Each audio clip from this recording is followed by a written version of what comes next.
This is TNC Movie Nights. It's been too long. It's truly been too long. Not for all of you because you're still seeing episodes every few days from us, but Alex has been traveling across the lands to Tennessee from California, so we recorded 4 to 6 episodes in a couple days, so it was a lot of work. It was fun, but we're back now. We're wearing different clothes finally, too, since all that was recorded. Yeah, there you go. Since all that was recorded in the time span of about 24 hours, but we are back. It's me, Brandon, TNC Penguin. We have Alex up here as well. How you doing, Alex? How's the trip treating you? Doing well. The drive was, as fun as driving 5 days across the country and sleeping in motels can be, especially when you're in the middle of a pandemic. So super fun. But now we're here. It's fine. I'm in a temporary recording space right now. This is actually just my mom's office. I was gonna guess with all the Cubs stuff in there. I had a feeling, and then maybe a little bit of the Orioles because I'm pretty sure Cal Ripken is. And also that was my hat from when I played on Orioles. So. Perfect. So we got the Cubs corner over here. Yeah, absolutely love it. Good, man. Feels good to be back. That's good. Yeah, I've been missing the shows. It's been good. Take a little break, of course, for us for the recording. I've been recording a lot of new shows for our new card show, TNC All Things Cards. Go check it out. But of course, as well, we do have Anthony with us today. How you doing, Anthony? Doing pretty well. That is good. Hey, with us today for the Justice League preview, and of course, we do have his girlfriend Sarah with us as well. Well, as everyone knows, Sarah, we start off the show for new guests coming on for your top 5 favorite movies. So if you don't mind, go ahead and list off your top 5 favorite. Don't have to be in any specific order. And go ahead. alrighty then, I'll give it a go. So my top 5 movies are Fly Away Home, Hobbs and Shaw, Mary Poppins Returns, A Star is Born, and Wonder Woman. Hobbs and Shaw, that's an interesting one. As Alex and myself, for our least favorite movie list is Fast and the Furious movies, but I'm glad someone out there was able to enjoy that film. I do personally really enjoy Idris Elba myself, and The Rock is okay. But I'm glad you enjoyed it enough to have it in your top 5. That's really good. Yeah. Definitely not some bad movies in there, but that's it's always good to hear top 5 favorite movies for anyone coming on the show. And we'll go ahead and kick it into our preview episode today for Justice League: The Snyder Cut. So today we're going to just talk about the things we're wanting to see, because a lot of people, including I know myself and Alex especially, hate all DC movies practically at this point, let alone the last Justice League film was pretty rough in itself. So, You want to say they're not all bad. Shazam's good. We're not monsters. Shazam's Yeah. good. Yeah, the first Wonder Woman was good, and everything else is pretty bad. So we'll go ahead and kind of get into it today. Alex, I know we just watched Justice League, and I know for yourself you were still really negative on it for the review. What are you hoping to see that this could not make this an Oscar-worthy movie by any means, but maybe make it something that is watchable? I know you'll probably never watch another 4-hour movie again, but something you'll be like, you know what, that was actually worth the watch. I just want it to be a good movie. I don't care. The bar is set so low. It's Zack Snyder, who I've bashed time and time again. It's DC, who we've bashed time and time again. And it's like, I don't know. The bar is set so freaking low. Just be a movie, basically. Just have, like, a beginning, a middle, and an end. Have actions that have consequences. Have a story to it. And preferably not have a full 2/3 of the movie in slow motion. That's pretty much what I'm looking for. And I think that is, like, being very optimistic. I hope this movie is great, and I'm gonna try to give it as much effort as I can to make sure that I'm trying to like the movie, because I don't like not liking movies. I want to love it. It's just kind of cautiously optimistic, I guess. I don't know, man. What about you? So before I kind of give my thoughts into it, I'm actually going to let Anthony, because I know you do like a good portion more of the new DC stuff. As we kind of just mentioned, there's not a whole lot we enjoy. I actually do like Man of Steel. I forgot to mention that one. I do like Man of Steel a lot. But Anthony, what are you kind of hoping to see with the Snyder Cut to maybe make this one a little bit better of a film? Let's see. About the Snyder Cut, well, I'm just glad that it's finally getting made and being released. Finally. Like, especially when the theatrical cut was coming out the first time seeing it, I was excited to see it because, I was excited to see my favorite DC heroes coming together. But once I saw the theatrical cut of the movie, oh god, it was a huge disappointment. And once I saw the Snyder Cut stuff, I was like, okay, this thank you. Mm-hmm. And just glad it's getting made. And I just hope that we get some good backstories on the characters, even though we saw Wonder Woman's and Aquaman's. We didn't see any of the Flash or Cyborg. And it's like, just give us a backstory. Yeah, I can definitely agree. 2 hours of intros that we didn't have enough information. Yeah, and that was kind of the crazy part. Justice League, it feels like a drag already at the, I want to say, about 2-hour baseline that it is at. It's just, we're very lost with some of the characters.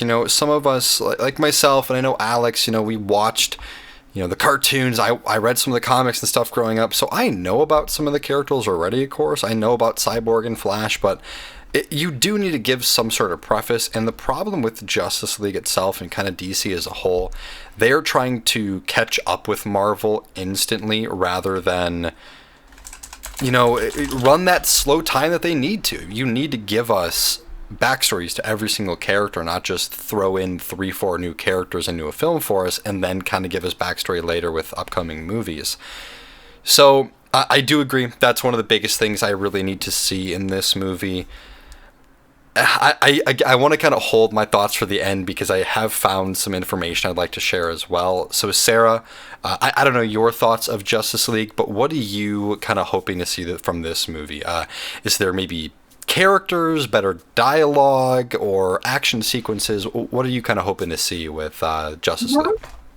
Most likely for the Justice League is like a lot better design and CGI because from the theatrical cut. Thank you. It's for some reason I'm having a hard time saying it today.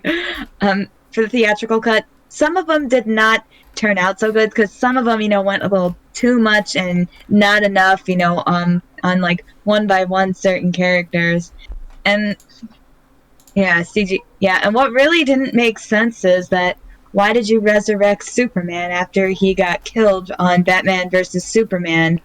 And that's where, something mysterious hit me right there. Like, why the heck would they do something like that? Because that's something that really, I had this question mark on my mind for a long time, trying to find a mystery to solve. But I'm really hoping, like, if the Snyder Cut, will start showing, the differences, I'm hoping there will be, like, an answer to it. From what I've been looking for.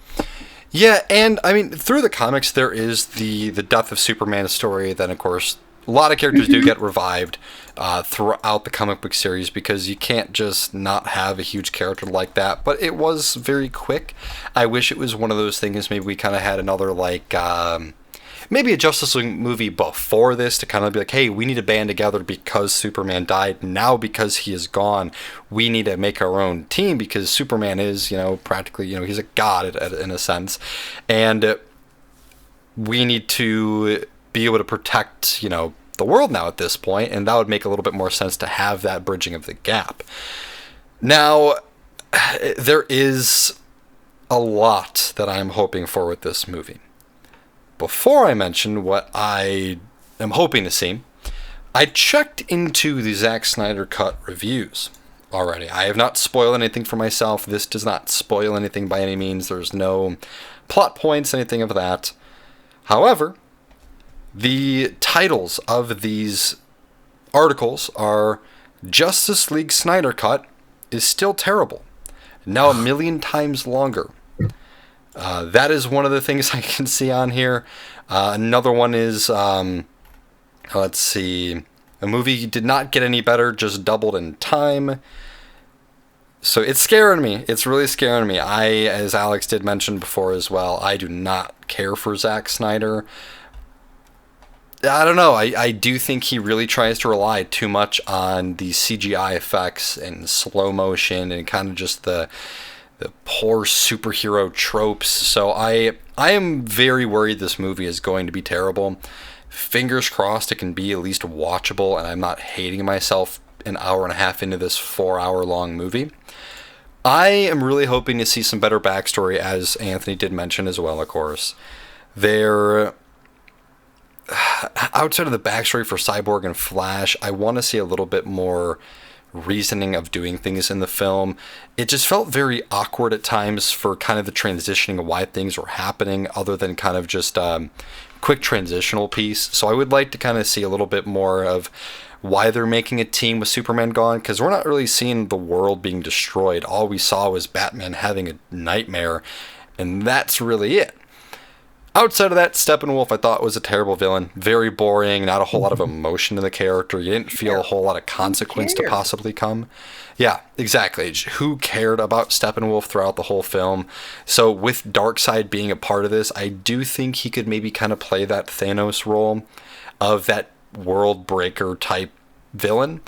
It just, again, kind of feels a little messy on the fact of it just feels like they're trying to do what Marvel did. They're bringing in this big bluish purple character who can destroy worlds in the blink of an eye, and he's the big bad. So, yes, Thanos and Darkseid in the comics. Sorry, Alex, what was that? I was just saying, and there's no connection to him. There's no thought for him. I mean, when Marvel built up Thanos over the better part of a decade, yeah, and his character depth was so deep that you had people arguing online over whether or not he even was a villain. People were like, he's got a good point, and that's a good ass villain. That's someone who you like, he's got depth to him.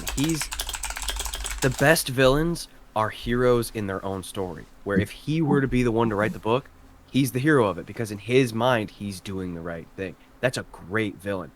You got DC, man, they just keep throwing a dude with a spangly outfit and a bunch of CGI faces, and you're just like, it's a guy. And you're like, wait, what's his... Oh, he's already dead? I don't even care. I don't even remember what his name was, because I don't care, because I'm not connected to him, because who cares? Because DC can't write a damn villain or a hero.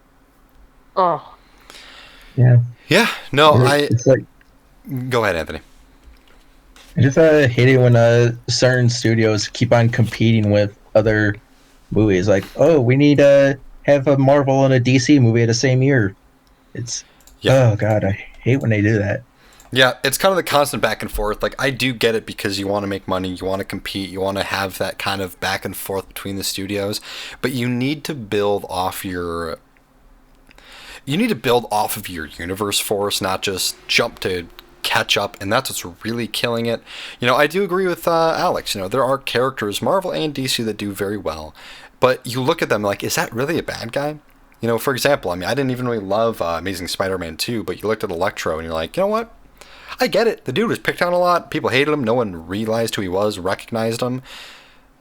Even though that movie is not that good of a movie, the villain is still done very well on that side. Another great Marvel character you can kind of have that feeling with is Doctor Doom. He wants to make a perfect civilization in a sense, but it's like he's doing it the wrong way. So I'm really hoping that, we get some good backstory of, the other heroes in the group. We get a reasoning to why they're grouping up together. Maybe even see him get beaten by the villain, because that's something I also really like that Marvel does. Yeah, it happens almost all of them. We have the hero go up against the villain, and they're kind of beating the villain, but then the villain gets away, then they meet him again, then the villain beats him, and then the hero beats him at the end of the film. So it's kind of that back and forth. Dark Knight does it very well with Bane and the Dark Knight franchise. So I don't know, man. Fingers crossed. I'm really hoping we can see some good stuff out of the Snyder Cut. I am personally really excited, though, to see Jared Leto's Joker back, because it looks like they might actually be kind of fixing it up to make him a little bit better and not just a complete joke. So Time out. Are Yeah. we really that sad and that low to the point where we're banking on Jared Leto's Joker to be the saving grace of this movie? well, for the fact that everything I'm seeing here is this movie is actually still going to be dog doo-doo, it's really kind of worrying me that I'm not going to like anything about it other than maybe Jared Leto's Joker will be like, you know what, that was actually kind of decent. You know, like, if that can be the one thing in this movie I walk away from, you know what? Jared Leto wasn't terrible. The way they wrote the Joker was terrible. I would be kind of happy with that, not even for DC. But for Marvel, to know for the fact that when he plays Morbius, he might actually do a good job. That's what I'm hoping for at this point, since it looks like the Fair Snyder Cut's point. going to be kind of garbage already. Fair So- point, but Yeah. So fingers crossed, if the Snyder Cut does come out March 18th, our goal is to watch that on the 18th, worst case the 19th, review it on the 18th or 19th as well. Get that review out there for all of you as soon as possible. But again, thank you so much for swinging by today. If you want to check out our other shows, that is thenerdchambers.com. We have a brand new show called TNC All Things Cards. We discuss, talk about new releases, upcoming releases, and rumors for all your favorite card games. We also have the Nerd Chambers This Week in Gaming, kind of sort of general video game show there. We have Commander and You should be coming back real soon as well, our Magic the Gathering show. Outside of that, if you want to meet the team, buy some merch, all that kind of stuff, we got TNC Otter right here sporting our boy Manny over there with the Nerd Chambers. Check out thenerdchambers.com. But again, thank you so much for swinging by. Thank you, Sarah, for joining us today. Anthony, it's always a pleasure. Alex, glad to have you back, buddy. We're going to be doing a lot more shows again. I'm really excited. too, man. Me too. Yeah. All right. Well, we will see you all Friday or Saturday, whenever that review drops. Yeah. Bye-bye. Bye. Bye.